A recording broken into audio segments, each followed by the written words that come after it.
Саламатсыздар ма? Интернеттің дамуына байланысты блогшылар деген адамдардың тобы пайда болды. Ақпарат таратудағы олардың рөлі қандай? Олар журналистерді ауыстыра ала ма? Осы жөнінде бүгін Қазақ медиа компаниясының жетекшісі Жалғас Ертаймен әңгімелеспекпіз. Жалғас, жалпы осы блогшылар дегеніміз кім? Оның академиялық түсінігі қандай? Шындығын айтатын болса, блогшылар деген сөздің, жалпы блогерлер деп айтады ағылшынша, блогерлер деген сөздің нақты бір анықтамасы жоқ. Яғни нақты блогер деп кімді айту керектігін де алдын ала ешкім белгілеп қоймаған. Ешқандай сөздіктерге енгізілмеген, анықтама берілмеген. Бұл жағынан қарайтын болсақ, блогшылар деген ол интернетке кіріп, күнделікті интернетті тұтынып, интернеттің тегін мүмкіндіктерін пайдаланып, онда сайттар ашу арқылы, белгілі тегін платформаларда өздерінің парақшаларын ашу арқылы өзінің көзқарасын, ойын бөлісіп, өзіне пікірлес адамдарды жинап, солармен күнделікті ой алмасып отыратын адамдарды блогшылар деп айтуға болады. Блогшылар қандай мақсатты көздейді? Енді әр блогшының мақсаты әртүрлі деп ойлаймын өз басым.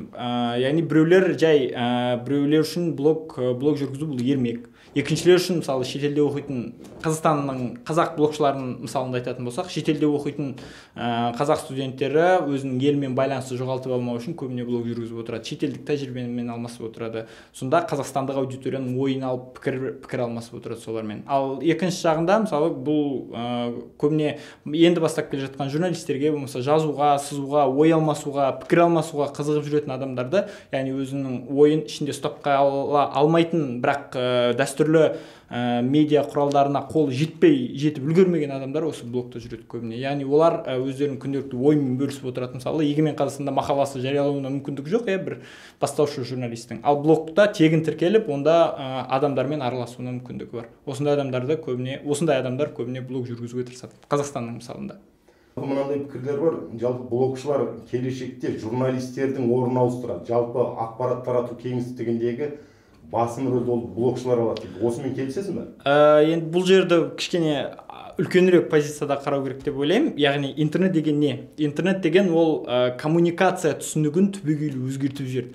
Алдын мысалы бір адам, бір радио, бір газет бүкіл халайыққа жар салып ақпарат таратып отырса, қазір әрбір адам интернетке тіркеліп ақпарат тарату мүмкіндігіне ие болды. Яғни бұл дегеніміз жалпы коммуникацияның парадигмасы өзгеріп кетті деген сөз. Коммуникацияда алдын бір жақ болады және көпшілік болады. Бір жақ болады, масса болса, қазір масса өзін-өзі ақпараттандырып отырады. Бұл дегеніміз сізді, менде интернетке тіркеліп, қалаған уақытында түнгі сағат 4-те болсын, таңғы сағат 8-де болсын, ақпарат таратуыма мүмкіндік туды деген сөз. Яғни бұл шындап келгенде блогта, интернетте бұл белгілі бір мамандықты жойып жіберуге емес, сол мамандықтың қосымша құралы ретінде қарастырған дұрыс деп есептеймін, менің өзімнің көзқарасым бойынша. Яғни бұны қазіргі таңда азаматтық журналистика деп те атап жүр.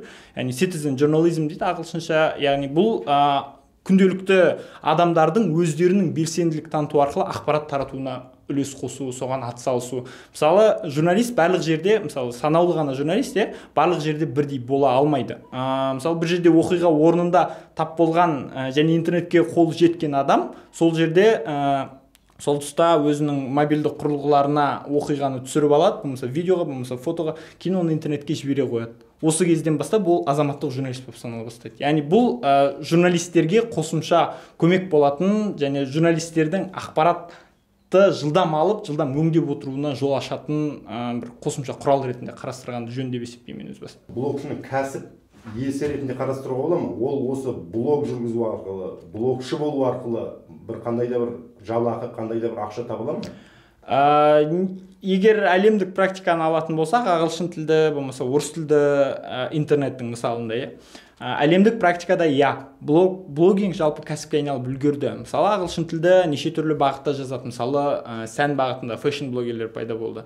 Болмаса кино туралы жазатын кино блогерлер пайда болды. Болмаса саясат туралы жазатын саяси блогерлер пайда болды. Болмаса мәдениет туралы жазатын мәдени блогерлер пайда болды. Олар әркім өз тақырыбында блогын жүргізіп отырады және өзінің айналасына аудиториясын жинайды. Бұл дегеніңіз қарапайым дәстүрлі емес медиа құралға айналды. Яғни сіздің блогыңыз болса және сізді күнделікті 20 мың адам оқып тұратын болса, сіз қарапайым газетпен бірдейсіз. Мысалы, республикалық деңгейде. Ал оған кім ақша төлейді? Бұған қарапайым нарықтың заңы бойынша жарнама берушілер өздері барып, мысалы, сіз саяси тақырыпта блог жүргізіп отырсаңыз, осы тақырыпта осындай аудитория қызығатын нарықты қамтығысы келген жарнама беруші барады да сізге өзінің баннерлік жарнамасын орнатады, болмаса сізге оның тауар туралы ақпаратты өзіңіздің блогыңызға енгізіп қоюды сұрайды, және сол үшін ақша төлеп отыр. Бұл әлемдік практика. Қазақстанда өкінішке қарай ондай практика әлі жоқ. Мысалға, блогерлер, шетелдерде көптеген телевидениялар блогерлердің жасаған материалдарын, жаңағы түсірген видео материалдарын жалпы сатып алып жатады. Оған келесіде сіз бізге осындай материалдарыңызды бізге беріп тұрыңыз деген сияқты келісімшарт салып ақша төленеді. Осындай жағдай қазақ блогшыларының арасында бар ма? Қазақ блогшылары қандай да бір жалпы газет журналдардан болсын, телеарналардан болсын, қазақ блогшыларына бір сұраныс бар ма? Олардың материалын сұрап жатқан жағдайлар бар ма? Түсіндім, сұрағыңызды түсіндім. Осы жалпы блогинг құбылысы пайда болғаннан бастап 3-4 жылда, қазақ тіліндегі әсіресе блогинг құбылысы 3-4 жылдан бері, соңғы 2007-2006 жылдардан басталды деп айтуға болады. 2008-2010 жылдар аралығында даму сатысында болды. Қазір ол белгілі бір деңгейге жетті деп айтуға болады. Мысалы, блогерлердің құрылтайы өтіп жатыр, жиналып пікір алмасатын орта пайда болды. Ал енді осы жағынан олардың жасап жатқан дүниесіне, жасап жатқан мазмұнына деп айтады интернетте, контент дейді. Мазмұнына сұраныс бар ма деген келетін болсақ, осы уақытқа дейін көптеген даулар болды. Мысалы, бірнеше республикалық газеттер, болмаса жай өңірлік газеттер, мысалы блогерлардың материалын өзінің рұқсатынсыз алып таратып жатады. Яғни бұл дегеніңіз, блогерлер жасап жатқан контент белгілі бір деңгейде сапалы. Оны тіпті республикалық деңгейдегі газеттердің өздері тұтынып жатыр. Кейбір кезде рұқсат сұрайды, кейбір кезде рұқсат сұрамайды. Енді бұл әр газеттің өзін-өзі қаншалықты сыйлайтындығына байланысты.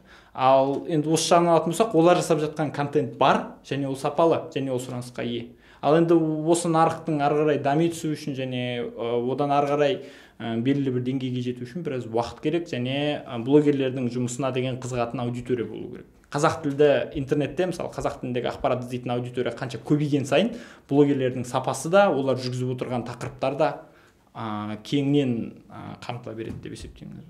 Блогшылар және қазір бір фейсбукшылар деген жалпы әлеуметтік жаңағы желілерде әртүрлі өздерінің пікірлерін, әртүрлі көзқарастарды жаңағы жазып отыратын адамдардың тобы бар.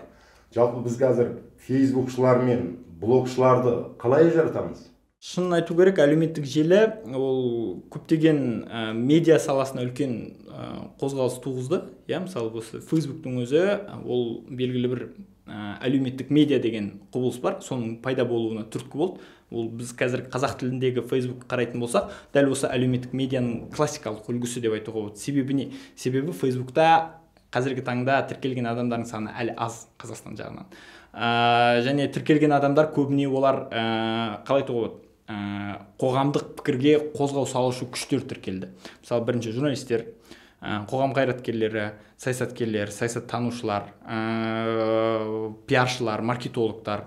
Яғни бұлар қоғамның көңіл күйін анықтап, және оны қайда жылжу керектігін белгілеп отыратын адамдар тобы Фейсбукқа тіркелді. Дәл сондықтан да қазіргі таңда Фейсбук өте маңызды болып отыр. Бірақ онда өкінішке қарай масса жоқ. Яғни қазіргі деректер бойынша тіркелген аккаунттардың саны 600 мың, 700 мыңға таяп қалды 2012 жылдың соңында. Ол 700 мың аккаунттың ары барса 20% ғана белсенді, яғни аптасына бір рет кіріп отырады. 20% дегеніңіз 100 мың адам. Яғни ал дәл сол кезде Mail.ru-мен салыстырсақ, Mail.ru-ға бір күнде 2,5 миллионға жуық адам кіреді. Яғни масса қоғамға қозғау салушы күш әлі Mail.ru-да. Фейсбукта сол қоғамның қайда жылжитын анықтайтын топ отырды. Бірақ біз өкінішке қарай қазіргі таңда олар кімді қайда жіберу керектігін дұрыс емес бағытта насихаттап отыр деп ойлаймын.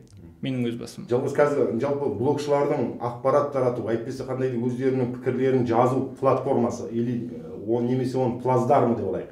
Қазір нені айтуға болады? Мысалға, блогшылардың жаңағы белсенді түрде әрекет ететін платформасы Facebook па, әлде қандай да бір басқа да блог сайттар ма, қайсы деп айтуға? Мен бір жақсы көретін мысал бар. Егер қазақ тілін, мысалы қазақ тілді болмаса қазақ тіліндегі интернетті дамыту үшін, солай пайдаланған дұрыс шығар. Қазақ тіліндегі интернетті даму үшін әрбір адам қазақ тілінде жазып отыру керек. Қай жерде жазатыныңыз маңызды емес. сіз тіпті блог платформада тіркеліп бір өзіңіздің жеке парақшаңызды ашыңыз, болмаса Фейсбукта қазақ тілінде пікір қалдырыңыз, болмаса кез келген сайтқа кіріп ол сайттың астында пікір қалдырып кетуіңізге болады, белгілі бір мақаланың астында. Яғни бұны интернеттің арнайы бір технологиялар бар, роботтар деп аталады, robot.txt деген файл бар. Сол қазақ тілді әріптердің қазақ тілді спецификалық әріптердің жиірек пайдалануын ескеріп, қазақ тілін сол кезде ол белгілі бір деңгейге шығара бастайды. Бұл дегеніңіз интернеттегі қазақ тілінің дамуына, қазақ тілді ақпараттың көбеюіне сіз бен біздің бәріміздің онда қазақ тілінде жазуымыз әсер етеді.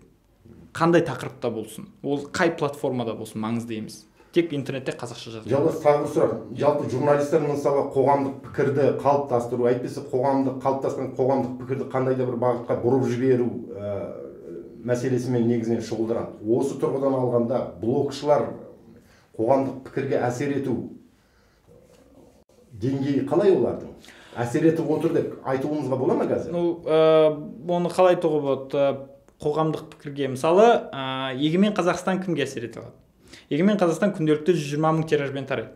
Және сәйкесінше ол күнделікті 120 мың адамға әсер ете алу мүмкіндігі бар потенциал. Алаш айнасы кімге әсер ете алады? Алаш айнасы күнделікті 10 мың 15 мың тиражбен тарайды. Ол яғни әсер ететін аудиториясы 10 мың 15 мың адам. Сәйкесінше әрбір блогердің де өзінің әсер ететін аудиториясы бар. Яғни мен тұрақты түрде блог жүргізіп отырсам, және мен тұрақты түрде оқып отыратын 500 адам болса, мен ол 500 адамның белгілі бір құбылысқа, белгілі бір саяси болмаса, мәдени болмаса, әдеби жағдайға болсын, көзқарасын біліп, тіпті қаласам сол көзқарасты белгілі бір бағытқа бұрып жіберуге болады.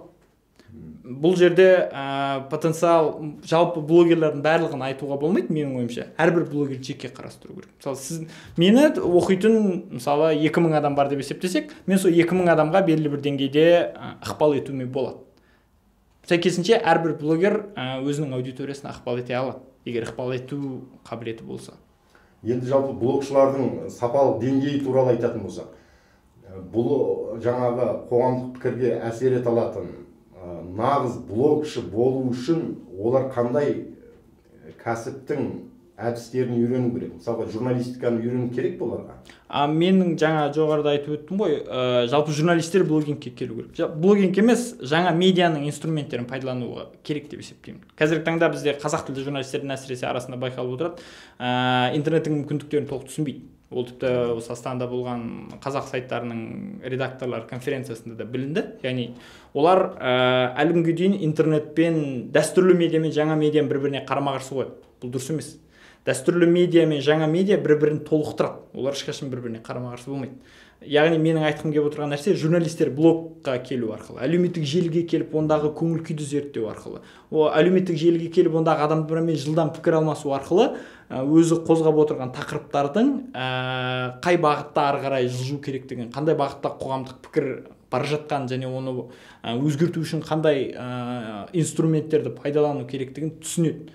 Дәл осы инструментті білсе, журналистер тереңнен пайдаланса, яғни сіздің айтып отырған сұрағыңыз жаңағы журналистік білім болу керек пе? Менің ойымша, журналистерде жаңа медианың білімі болу керек сияқты.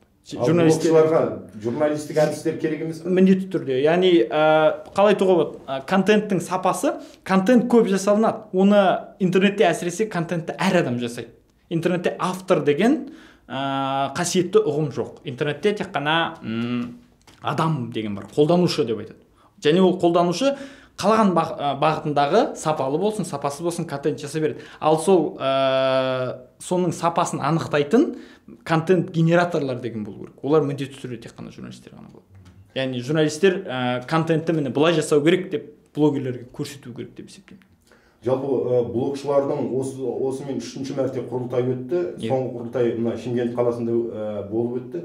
Осы құрылтайдан кейін бір түсініксіз жағдай пайда болды. Құрылтайда не талқыланғаны, блогшылар қандай проблемалар талқыланғаны, оны шешу жолдары ұсынылды ма, ұсынылмады, осы жағы белгісіз болып қалды. Әлде ақпараттың жетімсіздігінен бе, әлде шынында да ондай мәселелер бұл блог құрылтайда қаралмады ма? Сол блог құрылтайда не мәселелер талқыладыңыздар? Блогшылардың проблемаларын айтып бардыңыздар? Негізгі проблемалары не олар? блог құрылтайда Шымкенттегі шынымен ақпаратты жылдам таратып отыру мүмкіндігі өте нашар болды, яғни онда Wi-Fi интернет желісі болған жоқ, сәйкесінше болды, өте әлсіз болды, сондықтан көп блогерлер өздерінің Twitter, Facebook аккаунттарына кіре алмады, жылдам ақпарат таратып отыруға мүмкіндігі болмады. Ал егер ол құрылтайда не мәселелер қаралды деңгейге келетін болсақ, ол құрылтай көбіне кішкене сапалық деңгейі жоғарылады, бірақ өкінішке қарай аудитория оған дайын емес болып шықты, менің ойымша жеке. Аудитория деген кім? Аудитория деген сол конференция құрылтайға қатысушылар. Яғни біз ол жерде сайттан қалай ақша табуға болады, жалпы контентті қалай сапалы жасау керек, танымал болу үшін не істеу керек, сіздің сайтыңыздағы функционалдар, яғни әр кнопканың атқаратын қызметі қандай болу керек деген сияқты бір кішкене бір сайттардың дамуына қарай кетіп қалдық та. Және ол заңды да есептейміз, осы тақырыптарды талқылауымыз керек, әсіресе қазақ тілінде. Бірақ өкінішке қарай біздің аудитория көбіне блогингке енді келіп жатқан адамдар болды, көп жағынан. Және сәйкесінше оларға мысалы блогингті әлі танып біліп үлгермеген адамдарға мысалы сайттан қалай ақша табу керек деген тақырып мүлде қызықсыз болады деп есептеймін. Сондықтан да бір кішкене осы жерде осы құрылтайда осындай кішкене түсініспестіктер болды. Бірақ дегенмен менің ойымша талқылануы тиіс тақырыптарды біраз жерге біраз нәрселерді айтып үлгердік қой деп ойлаймын. Жалпы блогшылардың құрылтайын өткізіп тұрау керек дейсіз ғой? Иә, бұл блог құрылтай 2011 жылдан бері өткізіп келе жатыр, жыл сайын, және әр қалада өткізу басында сондай идея болған. Яғни біз әр қалада өтеді, мысалы 2011 жыл Алматыда өтсе, 2012 Астанада өтті, Шымкентте өтті, кейін Атырау, Қарағанды. Яғни ірі қалалардағы қазақ тілді интернетті дамытуға құштар адамдардың қауымдастығын құрып, және олардың болашақта бірлескен жобалар жасап, қазақ тіліндегі сайттардың, қазақ тіліндегі блогтардың саны да, сапасы да көбейту мақсат болатын бастапқыда. Яғни осы қазіргі таңда өзінің функциясын қалай атқарып келе жатыр деп есептейміз біз. Жалғыз енді соңғы сұрақ, жалпы блог нағыз блогшы дәрежесіне жетті деп осы қазақ блогшыларының ішінен кімдерді айтуға болады, атап өтуге бола ма? Шынын айту керек, мен бұндай тақырыпқа кішкене скепсиспен қараймын. Яғни бізде қазақ тілді блогерлердің арасында өкінішке қарай әлі күнге дейін тұрақсыз түрде өзінің блогын жүргізіп келе жатқан бірде-бір блогер жоқ. Яғни тұрақсыз түрде өзінің блогын жүргізіп келе жатқан дегенне блогер деп кімді айтуға болады деп қойдыңыз жаңа. Яғни аптасына кемінде 3-4 жазба жариялап тұратын, және ол жазбасы белгілі бір деңгейде резонанс туғызатын адамдарды мысалы блогер деп айтуға болады да, менің ойымша. Ал қазақ тілінде ондай блогерлер өте аз. Бірақ менің фейсбукшылар көп. Яғни фейсбукта отырып, және күнделікті аптасына 3 емес, күніне 3 жазба жариялап отыратын тұлғалар бар. Яғни қоғамды ойландыратын маңызды тақырыптарда жариялап отырады, және олардың саны соңғы уақытта көбейіп келе жатыр, әсіресе қазақша жазатын. Ал нақты бір есімдерді атау менің ойымша әлі күнге ерте сияқты. Бірақ қазақ тілді блогерлердің қалыптасуына, дамуына үлес қосқан тұлғалар бар. Олар мысалы Асқат Еркінбайды айтуға болады, Аршат Оразды айтуға болады. Олар мысалы қазақ тілді сайттардың жасалуы, қазақ тілді блогингтің пайда болып, оның үгіт насихатымен айналысты деген сияқты бір өте сондай жұмыстармен шұғылданған, олардың еңбегі өте көп деп ойлаймын. Рахмет Жалғас, әңгімеңізге. Жақсы, сау болыңыз. Сау болыңыз.